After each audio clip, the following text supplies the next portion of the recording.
नमस्कार, आप देख रहे हैं अपने उत्तराखंड और मैं हूं आप सभी के साथ आरती। रुक करते हैं आज की बड़ी और अहम खबर की ओर। उत्तराखंड के मुख्यमंत्री पुष्कर सिंह धामी ने कहा कि प्रधानमंत्री मोदी लोगों की आकांक्षाओं को पूरा कर रहे हैं। अयोध्या में राम मंदिर बन रहा है, वहां एयरपोर्ट बनाया गया है। राहुल गांधी और विपक्ष का काम लोगों की भावनाओं का मजाक उड़ाना है।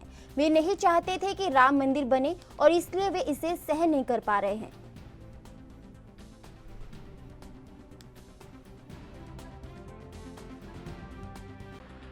प्रधानमंत्री मोदी जी का जो विशेष काम है वो ये है कि वो देश की आकांक्षाओं को अपेक्षाओं की पूर्ति कर रहे हैं। उसमें चाहे भगवान राम का भव्य दिव्य मंदिर अयोध्या में बन रहा है, भगवान रामलला वहाँ विराजमान हो रहे हैं। ये देश की जनता की आशा आकांक्षा थी, उसको पूरा कर रहे हैं। वहाँ पर अयोध्या में एयरपोर्ट बन रहा है, अयोध्या में वंदे भारत ट्रेन को जो है वो हरी झंडी दे रहे हैं, वहाँ रेलवे स्टेशन को लोकार्पण कर रहे हैं। ये उनका काम है। और राहुल गांधी का काम, विशेष रूप से विपक्ष और राहुल गांधी का काम है कि देश की जो जनता की आशा अपेक्षाएं हैं उनका मजाक उड़ाना। यही उनकी विशेषता है। ये कभी राम मंदिर बनना ना ये चाहते थे, ना इनकी पार्टी चाहती थी, इसलिए वो तमाम प्रकार से आज भी जो है उसको सहन। मुख्यमंत्री पुष्कर सिंह धामी ने देहरादून स्थित श्री सिद्ध हनुमान मंदिर में पूजा अर्चना की। उन्होंने इस अवसर पर भगवान बालाजी से प्रदेशवासियों की सुख शांति और कल्याण की कामना की।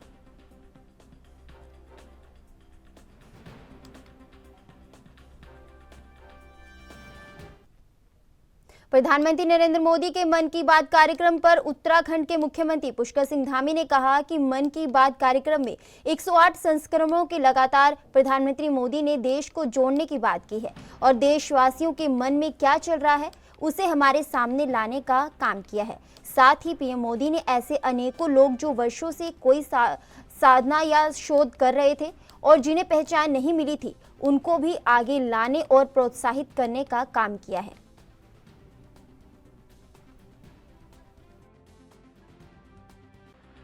जी, हमारे प्रदेश महामंत्री आदरणीय आदित्य कोठारी जी, सभा का संचालन करने वाले भाई नवीन ठाकुर जी, हमारे जिला महामंत्रीगण डॉक्टर भसीन जी, महिला मोर्चा की हमारी मंजू जी समेत सभी आई हुई सभी मेरी बहनें, सभी पदाधिकारीगण, सभी अतिथि और बड़ी संख्या में आए हुए हमारे छात्र एवं छात्राएं, प्रिय छात्र एवं छात्राएं, सभी विद्यार्थीगण, सभी कार्यकर्ता भाइयों एवं बहनों, उपस्थित पत्रकार मित्रों एवं छायाकार बंधुओं, देश में क्या दुनिया में हमारे प्रधानमंत्री मोदी जी पहले ऐसे प्रधानमंत्री हैं जिन्होंने किसी भी इस प्रकार का जो एपिसोड चला है, मन की बात का जैसा एपिसोड, उसके 100 संस्करण पार किए हैं, 108वां संस्करण। और इस 108 संस्करणों में लगातार उन्होंने देश को जोड़ने की बात की है। देशवासियों के मन में क्या चल रहा है उन सबको हम सबके सामने लाने का काम किया है। और ऐसे अनेकों लोग जो वर्षों से अपनी साधना कर रहे थे, शोध कर रहे थे, अनुसंधान कर रहे थे, किसी काम को कर रहे थे बहुत शिद्दत से, लेकिन उनको पहचान नहीं मिल रही थी। उन सबको भी अपनी मन के बात के माध्यम से पूरी देश दुनिया के सामने लाकर उनको भी आगे लाने का काम किया है, उनको भी प्रोत्साहित करने का काम किया है। और हम सब सौभाग्यशाली हैं कि हमारे प्रदेश के साथ, उत्तराखंड राज्य के साथ उनका एक विशेष रिश्ता है, लगाव है। और अनेक अवसरों पर उन्होंने कहा है कि मेरा कर्म और मर्म का रिश्ता देवभूमि उत्तराखंड से है। और बहुत सारे एपिसोडों में उन्होंने हमारे उत्तराखंड के विभिन्न क्षेत्रों में काम करने वाले लोगों को मन की बात में सम्मिलित किया है, देश दुनिया के सामने रखा है। अभी मैं 3-4 दिन पहले हल्द्वानी गया था तो वहां घोड़ा लाइब्रेरी वाले मिले जो घोड़े के माध्यम से लाइब्रेरी का संचालन करते हैं। लोगों के बीच में जाकर उनको पुस्तकें उपलब्ध कराने का काम, अच्छा साहित्य उपलब्ध कराने का काम।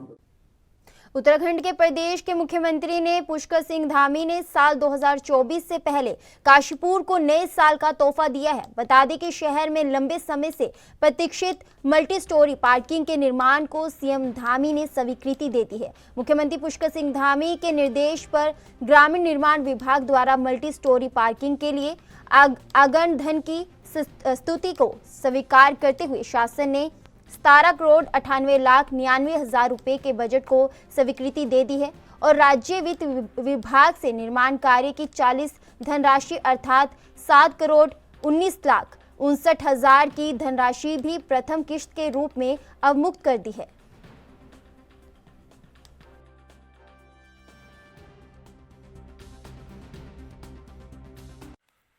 आने वाला साल 2024 काशीपुर का होने वाला है। हमारे प्रदेश के यशस्वी मुख्यमंत्री माननीय पुष्कर सिंह धामी जी जो काशीपुर से बहुत अगाध प्रेम रखते हैं, बार बार उनका आना होता है और काशीपुर के बच्चे बच्चे का नाम भी उन्हें अपनी जुबान पर उनके रटा हुआ है। वास्तव में काशीपुर के इतिहास में पुनः एक युग परिवर्तन होने वाला है। आपसे पहले तिवारी जी विकास पुरुष के रूप में काशीपुर में जाने गए, लेकिन आने वाले समय में उनसे बड़े विकास पुरुष के रूप में हमारे प्रिय धामी जी आज से काशीपुर में जाने जाएंगे। उन्होंने काशीपुर के लिए 18 करोड़ की बहुमंजिला पार्किंग की अभी घोषणा की और इतनी जल्दी उसका पैसा मुक्त किया। इससे काशीपुर को जो ये जाम की शिकायत है और लोगों को पार्किंग की परेशानी, इससे तो मुक्ति मिलने वाली है। इसके अलावा जो एसपी का ऑफिस है, सरकारी ऑफिस भी उसमें बनने वाले हैं। आज अगर हम बात करें तो काशीपुर को एक पार्किंग इतनी बड़ी 18 करोड़ की पार्किंग ही नहीं दी, उन्होंने 28 करोड़ के 2 और प्रोजेक्ट, जिसमें हमारी लक्ष्मी माइनर का रोड का कवर, नहर का कवर करके रोड बनाना। हमारे काशीपुर का व्यापार है वो कई वर्षों से हमारे व्यापार मंडल और जो काशीपुर के व्यापारी हैं उनकी ये प्रमुख समस्या थी कि जो काशीपुर के जो हमारे व्यापारी हैं वो उनके और आसपास के जो काशीपुर के गांव, कस्बे और जो शहर लगते हैं वो अपनी खरीदारी करने हॉस्पिटल्स में या अन्य चीज़ों को खरीदने के लिए वो काशीपुर आते हैं, परंतु जब वो वाहन लेके आते तो उनकी पार्किंग की कोई व्यवस्था नहीं थी यहाँ पे प्रॉपर, जिस कारण हमारे काशीपुर की जीडीपी जो है वो डाउन जा रही थी। तो व्यापारी वर्ग जो है वो बार बार हमारे व्यापार मंडल द्वारा भी बार बार डिमांड रखी जा रही थी कि ये जो है पार्किंग की प्रमुख जो समस्या है इसका निराकरण किया जाए। मैं माननीय मुख्यमंत्री, हमारे सूबे के जो मुख्यमंत्री हैं पुष्कर सिंह धामी जी, उनका शुक्रगुजार हूँ। बहुत धन्यवाद देना चाहता हूँ मुख्यमंत्री जी को। यहाँ पर काशीपुर में पुल बनने की वजह से वैसे ही अतिक्रमण की बहुत परेशानी थी और खासकर ये चांदनी चौक जो काशीपुर का जेल पार्किंग के आसपास को कहा जाता है, तो यहाँ अतिक्रमण की बहुत समस्या थी। तो ये बात बहुत पहले से चल रही थी और मुख्यमंत्री जी ने 2023 में जाते जाते नव वर्ष के लिए एक सौगात दे दी है।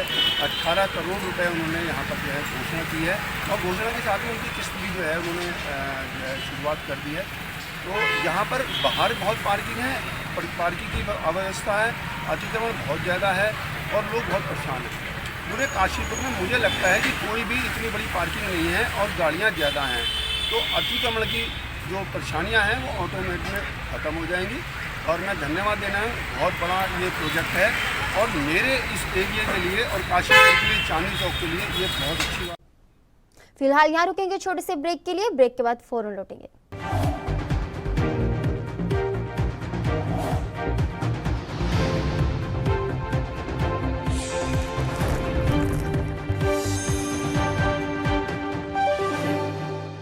ब्रेक के बाद अपने उत्तराखंड में एक बार फिर आप सभी का स्वागत है। बढ़ते हैं आगे की खबरों की ओर।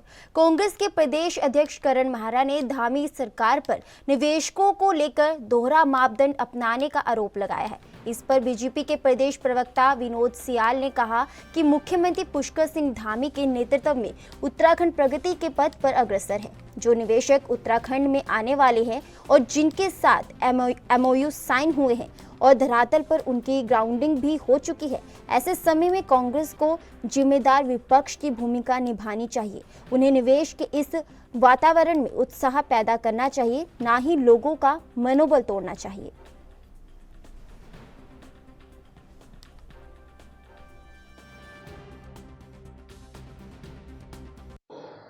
मेरी सलाह है कि माननीय पुष्कर सिंह धामी जी के नेतृत्व में उत्तराखंड निरंतर प्रगति के पथ पर अग्रसर है। जो निवेशक उत्तराखंड आने वाले हैं उनके एमओ साइन हो चुके हैं, धरातल पर उनकी ग्राउंडिंग भी हो चुकी है। ऐसे समय में उन्हें एक जिम्मेदार प्रतिपक्ष की भूमिका निभानी चाहिए। उन्हें निवेश के इस वातावरण में उत्साह पैदा करना चाहिए, न कि लोगों का मनोबल तोड़ना चाहिए, न कि भ्रामक प्रसार करना चाहिए।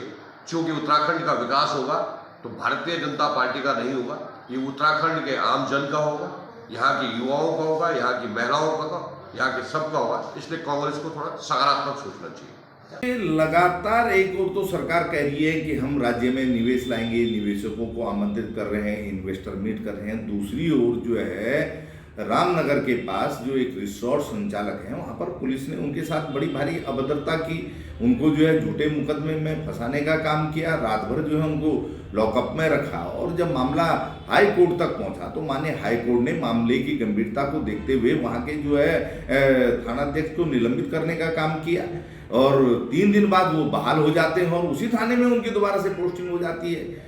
इस पर माननीय हाई कोर्ट ने गंभीर टिप्पणियां की हैं। आखिर इस प्रदेश के अंदर कानून व्यवस्था नाम की चीज है नहीं, पुलिस की मनमानी चल रही है। आप निवेशकों का जो है उत्पीड़न कर रहे हैं, रिसोर्ट मालिकों से आप अपने परिजनों के लिए अपने लिए फ्री में रूम चाहते हैं और फिर उल्टा उन पर जो है झूठे मुकदमे करते हैं। तो कैसे यहाँ पर फिर निवेशक खुले मन से आएंगे? इससे तो निवेशक हतोत्साहित ही होंगे। और इस प्रकार जो है आप दोषी अधिकारियों को अगर पुरस्कृत करने का काम करेंगे, उनका पक्ष लेंगे, तो इससे जो है गलत संदेश निवेशकों में जाएगा, जनता में जाएगा। तो सरकार को इस प्रकार की जो है छोटी राजनीति नहीं करनी चाहिए और दोषी पुलिस अधिकारियों पर सख्त कार्रवाई होनी चाहिए।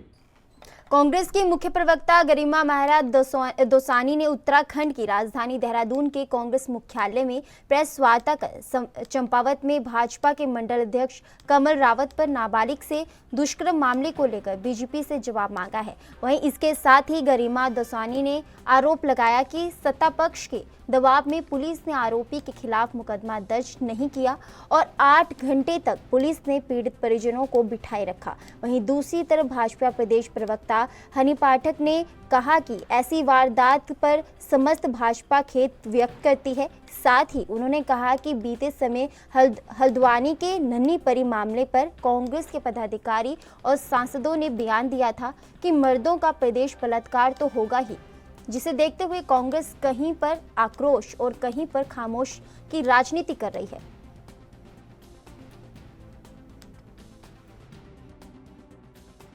बहुत ज्यादा दिन नहीं हुए जब एनसीआरबी का चौंकाने वाला डेटा सामने आया, जिसमें 907 बच्चियों के उत्तराखंड देवभूमि में हवस का शिकार बनने की खबर आई है, 778 अपहरण की खबर आई है। ऐसे में आज प्रदेश के अंदर कुछ भी गलत काम हो रहा है, कोई भी कुकर्म या दुष्कर्म हो रहा है, उसमें भारतीय जनता पार्टी के नेताओं की या कार्यकर्ताओं की संलिप्तता ना हो, ऐसा हो ही नहीं रहा है। आप भर्ती घोटाले में हाकम सिंह, संजय धारीवाल, नितिन चौहान को देख लीजिए, या फिर अंकिता भंडारी हत्याकांड में विनोद आर्या, पुलकित आर्या और अंकित आर्या को देख लीजिए। अब नया मामला आया है मुख्यमंत्री के गृह जनपद चंपावत का, जिसमें मंडल अध्यक्ष कमल रावत पर महीनों से एक नाबालिग बच्ची के साथ दुष्कर्म का मामला सामने आया है। और हद तो तब हो गई जब परिजन और इस बच्ची की मां रिपोर्ट दर्ज कराने गए तो उनको 8 घंटे तक बैठाए रखा पुलिस ने, लेकिन केस दर्ज नहीं किया।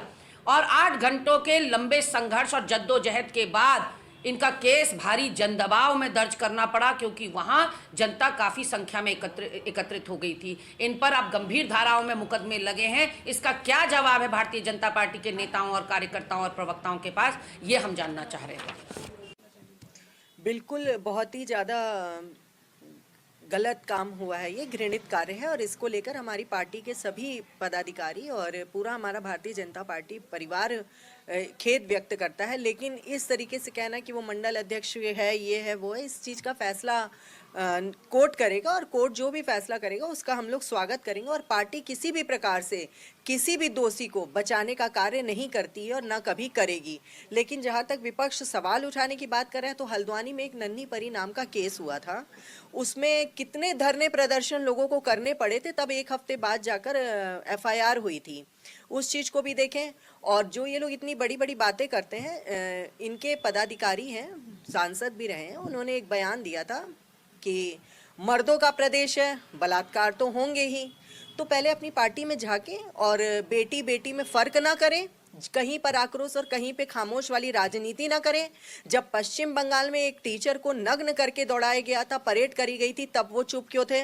क्योंकि उनको पता है कि कब आक्रोशित रहना है, कब खामोश रहना है। इन सब चीज़ों को भी देखें। जब राजस्थान में एक 7 साल की बच्ची को जिंदा जला दिया जाता है परिवार के साथ, तब वो क्यों चुप हो जाते हैं? फिर मैं वही बात कहूँगी, कब आक्रोश कब खामोश, इनको सब पता रहता है। किस राज्य में मुंह खोलना है, किस राज्य में चुप रहना है। तो पता है मुझे महागठबंधन इन्होंने किया, क्योंकि इनकी पार्टी को अब इस में बैसाखी का सहारा लेना पड़ रहा है। 70 साल से ज्यादा पुरानी पार्टी को, और भारतीय जनता पार्टी ने इस लायक खड़ा कर दिया। हमारे यशस्वी प्रधानमंत्री नरेंद्र मोदी जी की लोकप्रियता ने ऐसी जगह उनको लाकर खड़ा कर दिया है कि उन्हें बैसाखी का सहारा लेना पड़ रहा है। तो निश्चित तौर पे इस महागठबंधन में और राज्यों में जहां पर भी इस प्रकार के केस होते हैं, वहां ये बचाने का कार्य करते हैं और वहां चुप हो सकते हैं। मैं पूरी तरीके से सहमत हूं। प्रियंका गांधी जी वाड्रा का जो बयान था कि लड़की हूँ, लड़ सकती हूँ, पर जब अपने राज्य की बात आए तो मुंह पर टेप लगा सकती हूँ, ये उन्होंने पूरी बात नहीं बोली थी। तो मैं उनको याद दिला देती हूँ कि इस तरीके की बातें उनकी हैं। और बढ़ते हैं आगे की खबरों की ओर। उत्तराखंड में समान नागरिक संहिता का मुद्दा थमने का नाम नहीं ले रहा। एक तरफ जहां प्रदेश सरकार यूसीसी के लिए विधानसभा का एक दिन का विशेष सत्र आहत करने की तैयारी कर रही है, तो वहीं मुख्य विपक्षी दल कांग्रेस एक दिन के विशेष सत्र को नाकाफी का बता रही है। कांग्रेस की प्रदेश प्रवक्ता प्रतिमा सिंह का कहना है कि यूसीसी को लेकर जो एक दिन का विधानसभा का विशेष सत्र प्रदेश सरकार बुलाने जा रही है, वह यूसीसी पर चर्चा करने के लिए नाकाफी है। प्रतिमा सिंह ने कहा कि भारतीय जनता पार्टी बिना विपक्ष के ही विधानसभा चलाना चाहती है और बिना विपक्ष के ही संसद चलाना चाहती है। जिस तरीके से अभी सवाल पूछने पर 146 प्रदेश का निलंबन किया, ठीक उसी प्रकार यहाँ भी वही होगा। ऐसे में समान नागरिक संहिता पर कोई चर्चा नहीं हो पाएगी।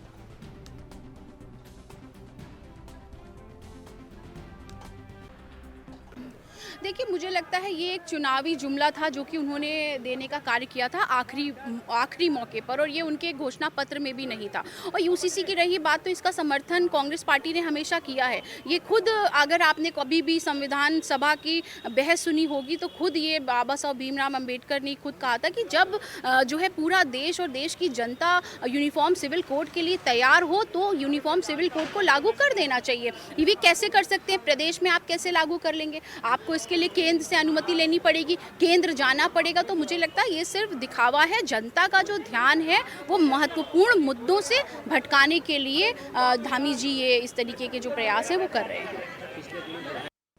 भाजपा प्रदेश कार्यालय में आज मन की बात कार्यक्रम को सुना गया। इस दौरान बीजेपी की प्रदेश प्रवक्ता सुनीता विद्यार्थी ने कहा कि प्रधानमंत्री नरेंद्र मोदी मन की बात कार्यक्रम में जो भी बात साझा करते हैं उनको न सिर्फ देश में बल्कि विदेशों में भी सुना जाता है।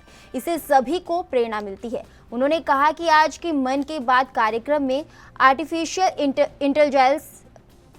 इंटेलिजेंस पर प्रधानमंत्री ने बात की। साथ ही महिलाओं का जो योगदान शिक्षा में रहा है उस पर भी प्रधानमंत्री ने चर्चा की। प्रधानमंत्री ने फिटनेस के बारे में भी आज इस कार्यक्रम में बात की। वहीं मन की बात कार्यक्रम को सुनने के लिए बॉलीवुड एक्टर्स भी मौजूद रहे।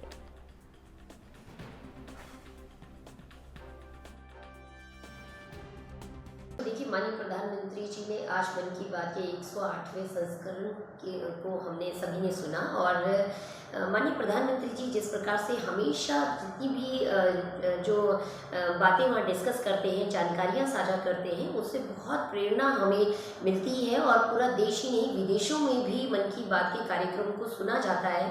और जिस प्रकार से आज माननीय प्रधानमंत्री जी द्वारा आर्टिफिशियल इंटेलिजेंस के बारे में बात की, और जो हमारे शिक्षा में जिस प्रकार से महिलाओं का जो योगदान रहा, वीरांगनाओं का जो योगदान रहा, चाहे शिक्षा है, शौर्य की बात करें हम, किस प्रकार से हमारे उस टाइम जो है महिलाओं ने अपना बढ़ चढ़कर स्वतंत्रता में भी और अपने जो राज्य की जो बागडोर है वो संभाली थी। तमाम चीज़ों को माननीय प्रधानमंत्री जी ने साझा किया। फिटनेस के बारे में जो है आज हमारी बॉलीवुड की भी हस्तियाँ जुड़ी कि किस प्रकार से हमें अपने स्वास्थ्य का ध्यान रखना चाहिए, और हमारे जो रोल मॉडल हैं वो हमारे जो डाइट चार्ट को जिस प्रकार से आज युवा वर्ग जो है फॉलो कर रहा है उसको उस तरीके से करें, और ऑर्गेनिक चीज़ों का उसमें उल्लेख हुआ। हमारे जितने भी वोकल फॉर लोकल के लिए जो योजनाएं हैं उनको किस प्रकार से आगे जो प्रेरणा स्रोत बन रहे हैं और लोग जो उसमें काम कर रहे हैं उनकी जानकारियां साझा की। तो तमाम ऐसी विषयों पे मार्गदर्शन मिला, और हम सभी लोग जो है मन की बात को सुनते ही नहीं है, उनके द्वारा सुझाए गए सुझावों को, दिखाए गए रास्ते को आत्मसात भी। फिलहाल के लिए अपने उत्तराखंड में बस इतना ही। आप बने रहे ANB न्यूज़ के साथ। नमस्कार।